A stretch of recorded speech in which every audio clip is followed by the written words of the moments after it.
Sa bansang ito, ang pagkilala ay isang malaking biro. Nakakalula ang sistema, nakakalula ang pagpili ng idolo. Sa kalsada ng Caloocan, isang ingay ang sumabog, isang pangalan ang itinanyag, isang kwentong mapang-ubos.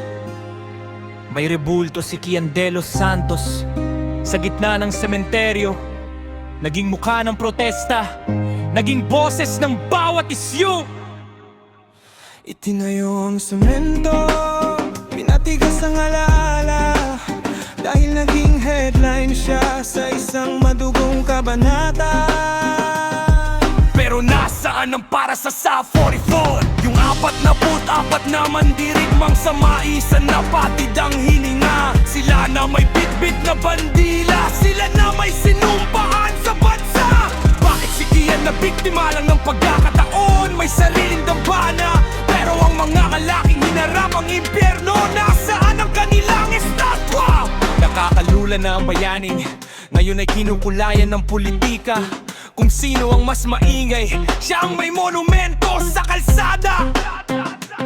Isang buhay laban sa 44 na nagpakasakit. Bakit ang timbangan ng gobyerno ay laging nakapikit? Ang SA-44 pinaliguan ng bala para sa inyong kaligtasan, pero ang nakuha nilang kapalit, isang mabilis na saludo at kinalimutan. Ang talim ng katotohanan ay ito, mas mahalaga ang drama kaysa sa serbisyo. Bibigyan ka ng halaga kung napatay ka sa eskinita, kaysa kung namatay kang bayaning yakap ang iyong bandila. Ang rebulto ni Kian ay sampal sa bawat kawal na lumalaban. Isang paalala na sa bansang ito, ang giting ay walang puwang sa lansangan. Huwag niyo kaming sementuhan ng inyong peking pagpaparangal, dahil habang nakatayo ang rebulto ni Kian at walang dambana ang mga kawal, ang hustisya sa Pilipinas ay nananatiling isang malaking pagkakamali. Dahil ang mga tunay na bayani sa limot na lang palagi nasasawi. Ating naputapat na leon laban sa isang simbolo ng ingay. Nakakalula dahil ang tunay na sakripisyo ayaw nyo nang bigyan ng buhay.